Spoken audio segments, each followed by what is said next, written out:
मैं तुम्हें जो बताता हूँ उसके साथ ऊर्जा निकलती है। तुम जितने प्रेम पूर्ण होकर मेरे सामने बैठते हो, जितना प्रेम पूर्ण होकर तुम, जितना पूरा होकर के, जितना स्वीकार भाव से तुम बैठते हो, बस ये ऊर्जा किसी भी क्षण तुम्हें छू जाएगी, तुम्हारे उस अंतः स्थल को छू जाएगी जहाँ से यात्रा प्रारंभ होती है आत्मा की, और तुम सफ़र पे चल पड़ोगे। ज़रूरी नहीं है कि तुम शुरुआत में ही चल पड़ो। अरे ये किस घड़ी तुम्हारे अंदर वो भाव बने, इस जन्म में बन जाए तो ठीक, नहीं तो ये ऊर्जा अगले जन्म चली जाती है। तो कोई, बहुत से लोग तो आते ही जाग जाते हैं, कुछ महीनों बाद कुछ जाग जाते हैं, कुछ सालों बाद कुछ जाग जाते हैं, बहुत से तो बहुत देर बाद जागते हैं। जग जरूर सब जाते हैं, जरूर जाग जाते हैं। तो मैं आपसे इतना ज़रूर कहूँगा कि जो जागे हुए साधक हैं उनसे बच के रहना। वो अपने स्तर की बात करते हैं, और जो बिल्कुल कर्म फूटे हैं उनसे भी बच के रहना। दोनों से बच के रहना। तुम्हारे माध्यम से सीधे जुड़ना गुरु से। जो बिल्कुल बेकार है उनसे बचना, और साधक जो चल रहे हैं उनसे भी बचना, क्योंकि वो अपना स्तर से बात करते हैं, और जो बिल्कुल कुछ नहीं जानते, अंधे हैं ना, वो भी गिरा देंगे, दोनों गिरा देंगे तुमको। समझना इस बात। तुम गुरु से सीधा संबंध बना कर रखो। तुम ये मत सोचो ये बहुत बढ़िया साधक है तो चलो ये, वो कई बार ऐसी बातें कर जाते हैं जो तुम गिर जाओगे, क्योंकि उसको वो तैरना जानता है, वो निकल जाएगा, तुम गिर जाओगे। तुम सोचोगे यार इतना बड़ा साधक है, ये ऐसी बात कर रहा है, तुमको कुछ पता नहीं है, वो होश में ही नहीं है, वो क्या बात कर जाए।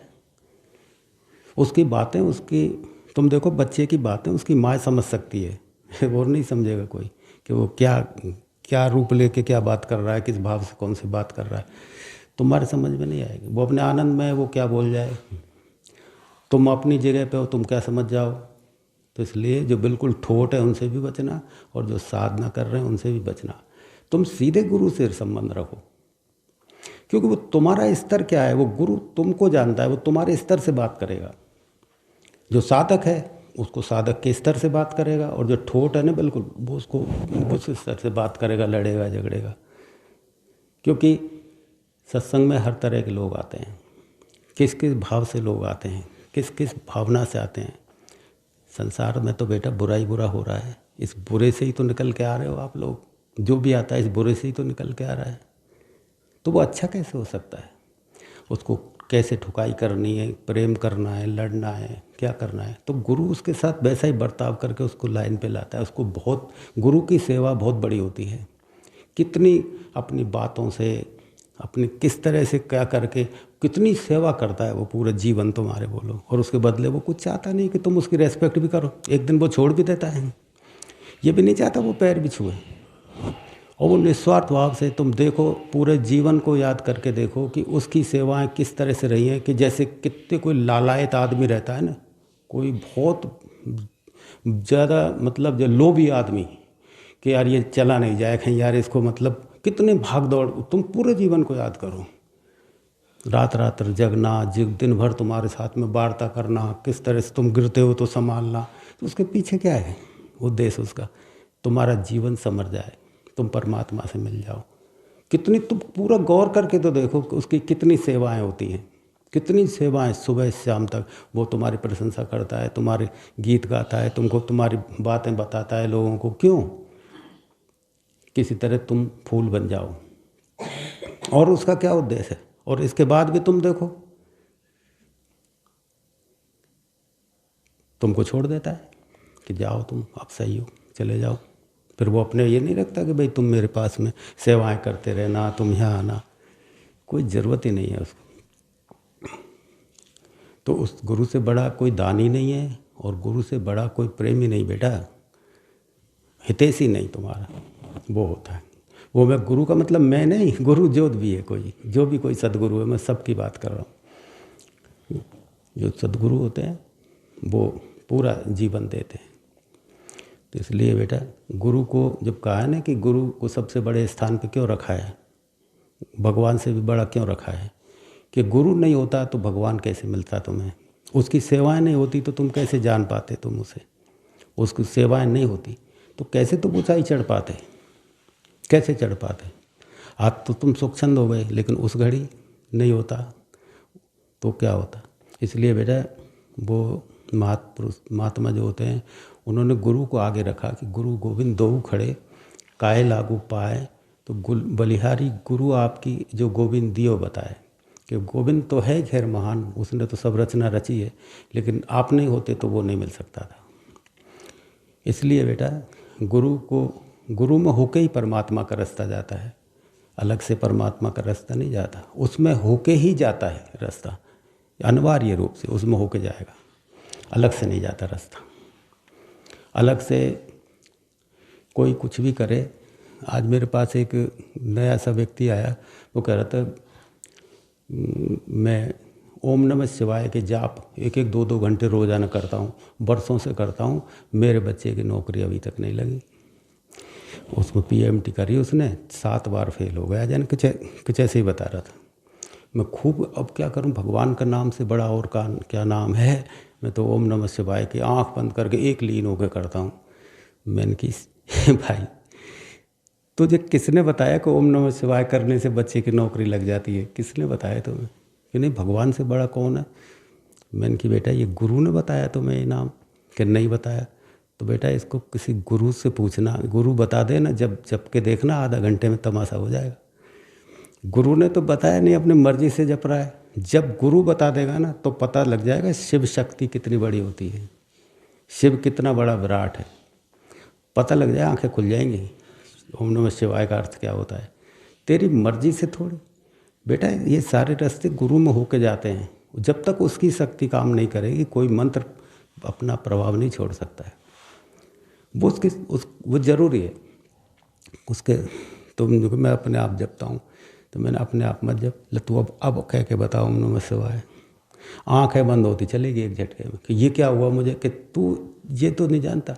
क्योंकि कोई भी मंत्र है ना वो गुरु में होकर ही से निकल सकता है, ऐसे नहीं निकलेगा। तू अब बोल रहा ओम नमः शिवाय, 5 बार बोला, 5 बार में नींद आ गई, आँखें बंद हो गई कि अब क्या हुआ मुझे। मैंने कि बेटा अब जो हुआ वो तुझे मैं नहीं बता सकता, ये कैसे हुआ तुम्हें अभी।